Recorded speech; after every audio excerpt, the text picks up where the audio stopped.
నమస్కారం. ఈరోజు మనం ఒక ఆసక్తికరమైన చారిత్రక సంఘటనను లోతుగా పరిశీలిద్దాం. నమస్కారం. ఊహించుకోండి, లక్షలాది మంది ప్రజలు తరతరాల బానిసత్వం తర్వాత ఇప్పుడే స్వేచ్ఛ పొందారు. హ్మ్, ఒక పెద్ద సమూహం.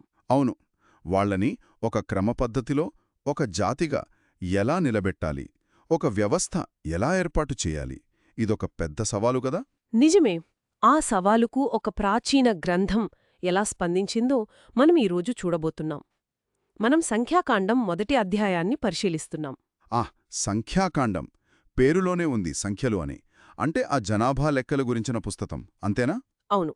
ప్రధానంగా అందులోని మొదటి అధ్యాయం ఐగుప్తు నుండి ఇశ్రాయేలీలు బయటకు వచ్చిన తర్వాత సీనాయి అరణ్యంలో జరిగిన మొదటి జనాభా గణన గురించి వివరిస్తుంది. సరే. అయితే ఇది కేవలం లెక్కలు తీయడం కాదు, అంతకంటే చాలా ఎక్కువ.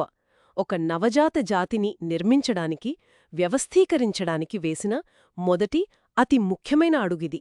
అవును, మన చర్చకు ఆధారం కూడా ఈ సంఖ్యాకాండం మొదటి అధ్యాయంలోని వివరాలే. అసలు ఇంత హఠాత్తుగా ఈ జనాభా గణన ఎందుకు అవసరమైంది? అంటే కేవలం ఎంతమంది ఉన్నారో తెలుసుకోవడానికా? మంచి ప్రశ్న. దాని వెనుక చాలా లోతైన ఉద్దేశ్యాలున్నాయి. ఎవరు లెక్కించబడ్డారు, ఎందుకు కొందరిని మినహాయించారు, ఇవన్నీ చూస్తే ఆనాటి సమాజ నిర్మాణం గురించి మనకు కొన్ని విషయాలు అర్థమవుతాయి. ఆసక్తికరంగా ఉంది. సరే, మరి ఆనాటి పరిస్థితుల్లోకి, ఆ వివరాల్లోకి వెళ్దామా? తప్పకుండా. ముందుగా ఈ గణన అనేది మోషేకో అహారోనుకో వచ్చిన ఆలోచన కాదు. దీని వెనుక ఒక స్పష్టమైన దైవాజ్ఞ ఉంది. ఓ, అంటే దేవుడే ఆదేశించారా? ఎప్పుడు, ఎక్కడ? అవును, సమయం చాలా కీలకమిక్కడ. వారు ఐగుప్తును విడిచిపెట్టి సరిగ్గా ఒక సంవత్సరం పూర్తయింది. అంటే 2వ సంవత్సరం 2వ నెల మొదటి తేదీన ఈ ఆజ్ఞ ఇవ్వబడింది. 1 సంవత్సరం తరువాత? అవును. స్థలం కూడా ముఖ్యమే. సీనాయ్ అరణ్యంలోని ప్రత్యక్షపు గుడారం. ఆ సమయంలో దేవుని సన్నిధికి అది కేంద్రం, పవిత్ర స్థలం. అక్కడ యెహోవా మోషేతో మాట్లాడి ఈ ఆదేశమిచ్చారు. ప్రత్యక్షపు గుడారం నుండే ఆజ్ఞ వచ్చిందంటే దాని ప్రాముఖ్యత ఇంకా ఎక్కువనమాట. ఇంతకీ ఆ ఆజ్ఞ ఏమిటి? ఆజ్ఞ చాలా నిర్దిష్టంగా ఉంది. మీరు ఇశ్రాయేలీల సర్వసమాజము యొక్క సంఖ్యను వారి వారి వంశముల చొప్పునను వారి వారి పితరుల కుటుంబముల చొప్పునను లెక్కించి వ్రాయవలను అని. అంటే ప్రతి మగవాడి పేరు, వాళ్ల వంశం, వాళ్ల కుటుంబం అన్నీ నమోదు చేయాలా? అవును, అంత వివరంగా. కేవలం తలల లెక్కింపు కాదిది. వంశావళి, కుటుంబ నిర్మాణం కూడా నమోదు చేయాలి. ఇంత వివరంగా ఎందుకు? కేవలం జనాభా సంఖ్య తెలిస్తే సరిపోదా? ఇంత శ్రమ అవసరమా అనిపిస్తుంది. ఇక్కడే అసలు విషయముంది. ఆ ఆజ్ఞలోనే ఇంకో ముఖ్యమైన భాగముంది చూడండి. ఏమిటది? ఇశ్రాయేలీలలో 20 ఏళ్లు మొదలుకొని పై ప్రాయము కలిగి సేనగా వెళ్లువారినందర్నీ లెక్కించాలి అన్నారు. ఓ, అంటే 20 ఏళ్లు పైబడిన పురుషులు, అది యుద్ధానికి వెళ్లగల సామర్థ్యం ఉన్నవారు. సరిగ్గా చెప్పారు. అంటే ఇది కేవలం జనాభా లెక్క కాదు, ప్రధానంగా అది సైనిక శక్తిని అంచనా వేసే ప్రయత్నం. అర్థమైంది. వాళ్లు అప్పుడే ప్రయాణం మొదలుపెట్టారు, అరణ్యంలో ఉన్నారు. ముందు ముందు బహుశా యుద్ధాలు, ఇతర సవాళ్లు ఎదుర్కోవాల్సి రావచ్చుగదా. అవును, దానికి వాళ్లు సిద్ధంగా ఉండాలి. ఒక వ్యవస్థీకృత సైన్యంలా ఏర్పడాలి. అందుకే ఈ లెక్కింపు. ఇది చాలా కీలకమైన విషయం. అంటే అప్పుడే పుట్టిన ఒక జాతికి ఒక సైనిక రూపాన్నిచ్చే ప్రయత్నమిది. ఒక రకంగా అంతే. మరి ఇంత పెద్ద పని, అంటే లక్షల మందిని లెక్కించటం ఎవరు చేపట్టారు? అవును, ఆ బాధ్యత ఎవరిది? మోషే, అహరోనులే చేశారా? ప్రధాన బాధ్యత వాళ్ళిద్దరిదే, మోషే, అహరోను. అయితే ఇది ఇద్దరు చేసే పని కాదు కదా. అసాధ్యం. అందుకే వాళ్లకు సహాయంగా ప్రతి గోత్రం నుండి ఒక నాయకుణ్ణి ఎంపిక చేసుకోమని దేవుడే సూచించారు. ప్రతి గోత్రం నుండినా? అవును, 12 గోత్రాల నుండి ఒక్కొక్కరని. ఆ వ్యక్తి ఎలా ఉండాలంటే ఆ గోత్రంలో పేరున్నవాడు, పలుకుబడి ఉన్నవాడు, తమ పితరుల కుటుంబంలో ముఖ్యమైన వ్యక్తి అయుండాలి. అంటే గోత్ర పెద్దలు అన్నమాట. వాళ్ల పేర్లు కూడా మనకు తెలుసా? తెలుసు. గ్రంథంలో స్పష్టంగా ఉన్నాయి. ఉదాహరణకు రూబేను గోత్రం నుండి ఏలీసూరు, షిమ్యోను నుండి షెల్మియేలు, యూదా గోత్రం నుండి నయస్సోను. ఇలా ప్రతి గోత్రానికి ఒక నాయకుడు పేరుంది. నయస్సోను పేరు విన్నట్లుంది. అమ్మీనాదాపు కుమారుడు కదా. అవును, ఆయనే. అలాగే ఇశ్శాఖారు నుండి నెతనేలు, జబూలూను నుండి ఏలియాబు, యోసెపు కుమారులైన ఎఫ్రాయిము నుండి ఎలీషామా, మనష్షే నుండి గమలీయేలు, బెన్యామీను నుండి అబీదాను, ఇలా అందరి పేర్లు ఉన్నాయి. దాను, ఆషెరు, గాదు, నఫ్తాలి గోత్రాలకు కూడా అలాగే నాయకులున్నారు. అవును, అహియజరు, పగియేలు, ఎలాసాపు, అహీరా వీళ్ళంతా సమాజంలో పేరున్నవాళ్లు, గోత్ర ప్రధానులు, కుటుంబ పెద్దలు, కేవలం సహాయకులు కాదు. ఈ ప్రక్రియలో వాళ్లది కీలక పాత్ర. అంటే ఇది కేవలం మోషే, అహరోనుల నిర్ణయం కాదు, అన్ని గోత్రాల ప్రాతినిధ్యంతో జరిగిన పని. ఇది ఆ గణనకు ఒక రకమైన అధికారికతను, విశ్వసనీయతను ఇచ్చుంటుంది కదా. ఖచ్చితంగా. ప్రజలు కూడా తమ గోత్ర నాయకుడిందులో పాలుపంచుకుంటున్నాడు కాబట్టి మరింత సుముఖంగా సహకరించి ఉంటారు. సరే, ఈ నాయకుల్ని ఎన్నుకున్నారు. ఆ తర్వాత ఈ గణన ప్రక్రియ ఎలా జరిగింది? మోషే, అహరోనులు దేవుడు చెప్పినట్లే ఈ నాయకులందర్నీ పిలిపించారు. వారితో కలిసి ఆ 2వ నెల మొదటి తేదీన ఇజ్రాయేలీల సమాజాన్నంతటినీ సమకూర్చారు. అందర్నీ ఒకచోట చేర్చారా? అవును, సర్వ సమాజాన్ని. అప్పుడు 20 ఏళ్లు పైబడిన పురుషులందరూ తమ వంశావళులు, కుటుంబాల ప్రకారం తమ వివరాలను తెలియజేశారు. పేర్లను నమోదు చేయించుకున్నారు. ప్రజల స్పందన ఎలా ఉంది? వాళ్ళు సహకరించారా? గ్రంథం ప్రకారం చూస్తే వాళ్లు సహకరించినట్లే ఉంది. యెహోవా మోషేకు ఆజ్ఞాపించినట్లు అతడు సీనాయి అరణ్యములో వారిని లెక్కించెను అని ఉంది. అంటే అంతా ఒక క్రమపద్ధతిలో దైవాజ్ఞ ప్రకారం జరిగినట్లు తెలుస్తోంది. ఇక అసలు విషయానికొద్దాం. ఫలితాలు. ఆ సంఖ్యలు ఎలా ఉన్నాయి? ఏ గోత్రం పెద్దది, ఏది చిన్నది? ఆ సంఖ్యలు చాలా ఆసక్తికరంగా ఉంటాయి. గోత్రాల మధ్య సంఖ్యాపరంగా పెద్ద వ్యత్యాసాలే ఉన్నాయి. అవునా? చెప్పండి. ఉదాహరణకు రూబేను గోత్రంలో 46,500 మంది, షిమ్యోను గోత్రంలో 59,300 మంది, గాదు గోత్రంలో 45,650 మంది. ఓ, షిమ్యోను సంఖ్య చాలా ఎక్కువే ఉంది. మరి యూదా గోత్రం? వాళ్ళు ముఖ్యమైన గోత్రం గదా? అవును, యూదా గోత్రం సంఖ్య అన్నిటికంటే ఎక్కువ, 74,600 మంది. 74,600 చాలా పెద్ద సంఖ్య. అవును, అత్యధికం అదే. తర్వాత ఇషాఖారు 54,400, జబూలూను 57,400. యోసేపు కుమారుల గోత్రాల సంగతేటి? ఎఫ్రోయిము, మనష్షే. ఎఫ్రైము 40,500 మంది. మనష్షే గోత్రం సంఖ్య అన్నిటికంటే తక్కువగా నమోదైంది, కేవలం 32,200 మంది. 32,200ఏనా? ఇంత తక్కువగా ఉండటానికి కారణం ఏమై ఉంటుందంటారు? గ్రంథం దాని కారణాలు నేరుగా చెప్పదు, కాని బహుశే గతంలో జరిగిన సంఘటనలు లేదా వారికప్పుడు లభించిన ఆశీర్వాదాలు, పరిస్థితులు దీనికి కారణం కావచ్చు. అయితే ఇదే మనష్షే గోత్రం తర్వాత కాలంలో విస్తరించడం కూడా చూస్తాం.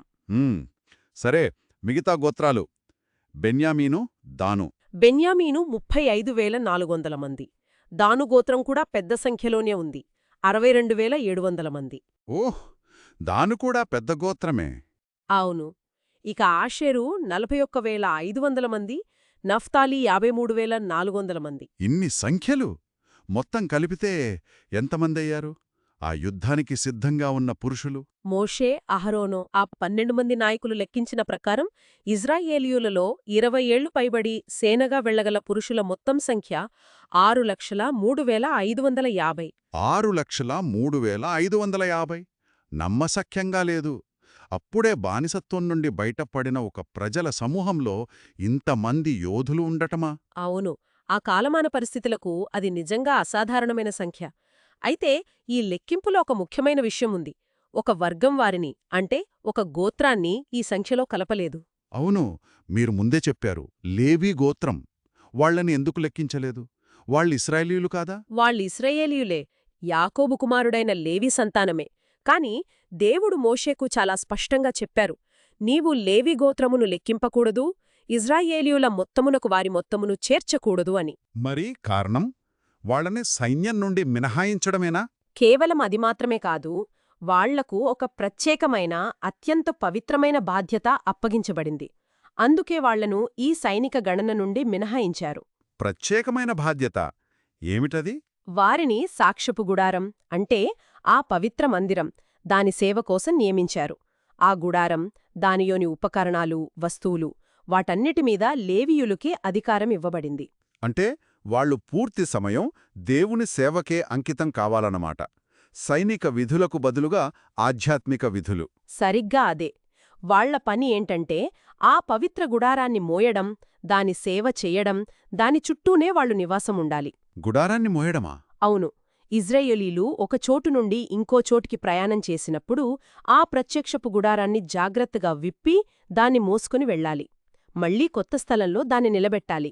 ఇదంతా లేవీయుల బాధ్యతే. ఇది శారీరకంగా శ్రమతో కూడుకున్న పనే కాదు, చాలా జాగ్రత్తగా పవిత్రంగా చేయాల్సిన పని కూడా. అవును, అతి అపవిత్రమైన కార్యం.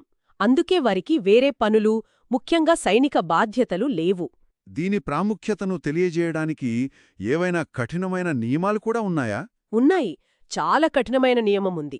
లేవీ గోత్రానికి చెందని అన్యుడు, అంటే వేరే ఏ గోత్రానికి చెందిన ఇశ్రాయేలీయుడైనా సరే, అనుమతి లేకుండా ఆ పవిత్ర గుడారానికి దగ్గరగా వస్తే అతనికి మరణశిక్ష అని స్పష్టంగా చెప్పబడింది. మరణశిక్ష? అంత కఠినంగానా? అవును, ఇది ఆ గుడారం యొక్క పవిత్రతను, లేవీయుల బాధ్యత యొక్క తీవ్రతను తెలియజేస్తుంది. వాళ్ళొక రకంగా దేవుని సన్నిధికి కాపలాదారులు. అర్థమైంది.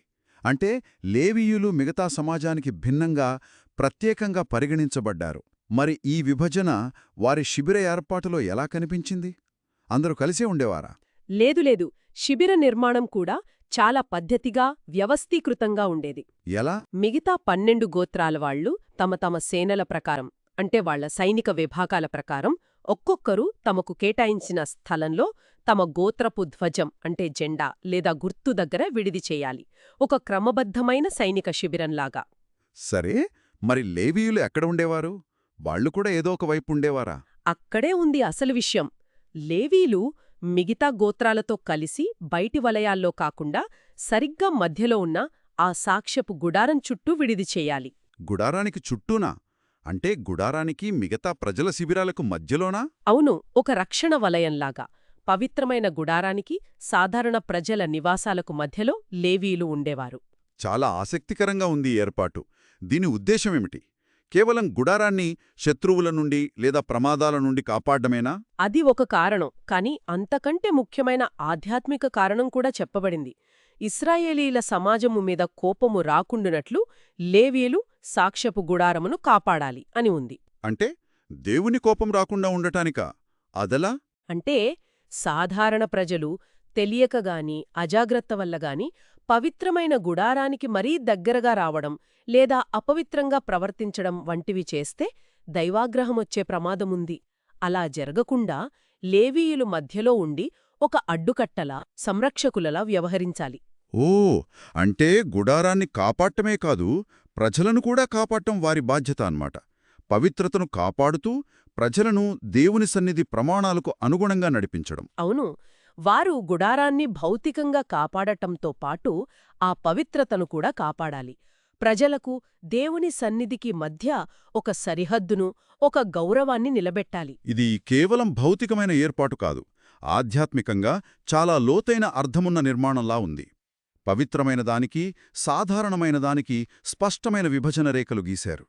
ప్రతి ఒక్కరికీ తమ స్థానం, తమ బాధ్యత స్పష్టంగా ఉన్నాయి. నిజమే. మరి ఇంత స్పష్టమైన ఆదేశాలు, ఇంత నిర్మాణాత్మకమైన ప్రణాళిక, దీని ప్రజలు పాటించారా? అమలు చేశారా? గ్రంథం చివర్లో ఒక చిన్న వాక్యముంది, కాని అది చాలా ముఖ్యం. యెహోవా మోషేకు ఆజ్ఞాపించినవన్నీయు ఇశ్రాయేలీయుళ్ళు ఆ ప్రకారము చేసిరి. ఆహా, అంటే వాళ్ళు విధేయత చూపించారు.